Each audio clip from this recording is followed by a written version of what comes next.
When I was diagnosed with Parkinson's, I thought medication would be simple. You take a pill, it helps, end of story. Well, 15 years later, and I know it's anything but.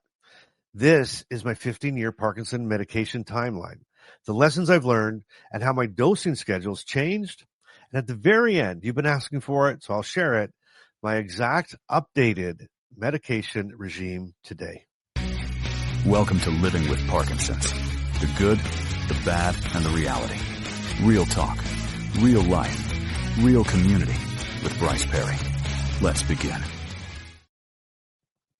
Hey, welcome back to the podcast. If you're new here, I'm Bryce, and this is Living with Parkinson's, the good, the bad, and the reality. And a big welcome to all my inner circle and longtime subscribers. You already know you're the heartbeat of this community. This isn't a channel. This isn't a podcast. This is a community, and I'm so grateful for you. So here on this channel, this community, I share the real life side of Parkinson's, the raw, the funny, the frustrating, and the hacks that actually help. So if that's the kind of support you're looking for, hit the subscribe button. And you know what? You don't have to do Parkinson's alone anymore. Okay, let's rewind back to year one of my diagnosis, some 15 years ago. My first script was one 100 by 25 levodopa-carbidopa pill every 4 hours. That was it. And I'll be honest, I thought, hey, simple. This will fix me. It's all good. But right away, I started learning some really hard lessons. And I'm going to share those with you now. So the first lesson, medication changes take time. You see, I expected results overnight. And when it didn't happen, I got really frustrated. What I didn't know then is that Parkinson's medication is more like tuning a guitar. You can't tune it all at once and expect it to stay perfect forever. It's an ongoing process. You know, I remember once sitting there, I was frustrated out of my mind. I was telling Carmen, these pills must be sugar because it's not doing a thing. She laughed, and I think she said, well, at least it's not calories. Well, okay, if you've ever had that same impatience, or is it just me? I hope it's not just me. If you've had that, hit the like button right now so that I know I'm not alone here, please. Okay, let's go into lesson number 2, because this one, lesson 2, hit me a few years in. And here it is. What works in year 1 is not going to work in year 5. Parkinson's is progressive, and your treatment plan has to progress with it. You know, for me, it meant adding new meds, changing doses, changing my times, and rethinking how I manage my day. And I want to pause here and ask you something. If you've been diagnosed, what was your very first Parkinson's script? Mine was 1 pill every 4 hours. Yours? Or if you're a care partner, what was your loved one's first prescribed? Drop it in the comments below, because you know what? I read every single one, and I think it would be amazing to see the range of experiences that we've all had in this community. Okay, lesson number 3. Timing is everything. I can't stress this enough. Meds on time, every time. It's not just what you take, it's when you take it. I learned that the hard way. If I eat a big protein meal right when I needed my meds to kick in, I was done for the next few hours. So again, look back at my other videos. I tell you, I don't plan my meds around my meals or my meals around my meds. I literally just, if I know I'm having high protein, I'll add a half a pill or take half a pill before or after, so it makes sense and it works for me. Now, one little slip and the whole day can spiral, though. It really can. That's how much food, that's how much protein can do. One slip, the whole day's gone. So one time, I'll tell you the story. One time, I thought I could just cheat, right? And I thought I could have all this protein, a big, giant steak. I didn't have any extra meds. I was right before a dose, and it was early on, and let's just say the steak won. And I didn't move much for the rest of the night. That happens. And if that resonates with you, take a second and subscribe right now, because I share a lot more of these hard-earned lessons every week. And that brings me up to lesson number 4. Side effects are real, but they're manageable. At one point I was thinking, is this medication actually helping me, or is it making me worse? I dealt with nausea, sleeplessness, and even some impulse control issues along the way. And you know what? Being open with my doctor and not hiding those side effects was a game changer for me. We tweaked, we adjusted, and we worked together. I still remember waking up one morning after an adjustment, and I was telling Carmen, I said, I think I just dreamt that I bought a boat. And she said, please tell me that's not a side effect. Luckily, it was just a dream. She was worried I went out and actually bought a boat. If you've ever had a side effect surprise, let me know in the comments, because I think that's something most of us aren't warned about too early enough as well. And I have bought some things. Anyway, those are some of the really big lessons that I picked up along the way. Now, let's talk about how my medication journey actually unfolded.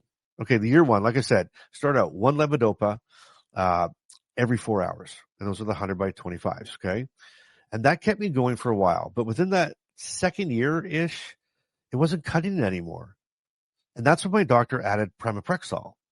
At first, it was just a 0.5 milligram taken with my first 3 doses of levodopa. And later on, actually, I think it was like last year, we bumped it up to 1 milligram. And that's where I am as of today. And before I share where things are today, let me give you the science in a nutshell. Okay, dopamine doesn't just control movement, right? It also plays a role in how the brain processes pain, timing, even focus. And when your dopamine is low, it's like someone turned up the difficulty dial on everything. Add in stress, poor sleep, or even meals being heavy in protein, and it can crank the dial even higher. And that's why timing, side effect management, and even things like adaptive tools are so important. They're not just tricks. They're a way of lowering the load on a system that's already overworked. And yeah, another thing too, though, the cost of all these meds, they can add up. And that's something I wish I'd been warned about early on, because for many of us, the insurance and affordability are a part of the struggle too. And if you run into that, I get it, and you're not alone. Okay, here's the part I teased about in the beginning, my 2025 update.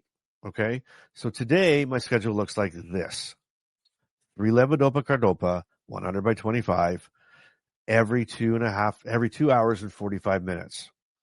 I start the minute I wake up, and I keep going every 2 hours and 45 minutes until I go to sleep.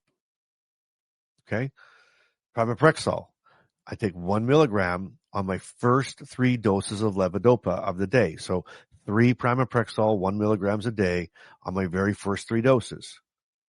I've also now added in a slow release levodopa cardopa, the 200 by 50 pill at night before bed. And I judge that one based on where my pills are at. If I've just taken my medication or just about taking my medication and I'm falling asleep, I take 1. I take my 3 levodopa cardopa, my regular, it's the regular yellows, right? I call them regular yellows. And I add in 1 of the slow release. If I'm halfway through since my last dose, over an hour into my last dose, then I take 2 and I go to sleep, or I try to sleep anyway. And, without that 1 or 2 at night, I would wake up stiff and miserable every day. And with it now, I can at least get through the night. That's the cocktail that's working for me right now. And it's working well. So if you take anything away from this, let it be this: Parkinson's medication is not a one and done. It's a moving target, and it requires patience, it requires flexibility, and it requires a willingness to keep learning. And if you made it this far, here is today's Bryceism. With Parkinson's, the disease is progressive, so your medication and your treatment plan have to progress with it. Now, I want to hear from you. What's been the biggest surprise in your medication journey? Was it your first script, a side effect you didn't expect, or how much timing really matters? Drop it in the comments right now. Your story could help somebody else figure out their next step. And if you want to go deeper, if you really want to actually troubleshoot this stuff with people who live it every day, check out the Inner Circle. You know what? We meet live every month, and we keep the conversation going daily. And it's become one of the best parts of my Parkinson's journey. And the link is in the description below. And remember, it's a private community, so we can talk meds in there. So if you want to come on in, come join the community. It's that simple. Links in the description below. And that's my 15-year Parkinson medication timeline. From 1 pill every 4 hours to adding in pramipexole to today's updated schedule of those 3 pills every 2 hours and 45 minutes, plus that nighttime slow release. And it's been a trial and error. It's been frustrating, but it's also given me hope and control back. And if you're in a spot in your life right now where you don't know if your medication's really working, if your medication's not making it all the way to your next dose, if you're feeling off more than you're feeling on, if you're not feeling well with them, then I'm going to tell you right now, you do not have to live that way. Phone your doctor, call your doctor right now and get in and see them and tell them exactly what's going on and tell them you want to either increase or decrease or change your timing or whatever it might be. Take control of your healthcare journey. Take control of your health today. We can. Okay? You're in control of you. That's the bottom line. And until next time, I really hope you enjoyed this. If you did, please subscribe. Please like this video. And you know what? Please share it. I know these podcasts are being shared in support groups all around the world right now. And so if you know a support group that might need help, or if you know somebody that might need to hear this, share it with them. And I really appreciate you. I love you. And until next time, keep showing up, keep being real, and you keep doing life today. Parkinson's may be part of your life, but it doesn't get to define it. Thanks for listening to Living with Parkinson's, the good, the bad, and the reality. If this episode moved you, helped you, or reminded you you're not alone, share it with someone who needs to hear it. Want to go deeper? The Inner Circle is waiting. Monthly Zoom calls, 24/7 community, and a direct line to Bryce. You'll find the link in the show notes. Until next time, keep showing up and keep doing life today.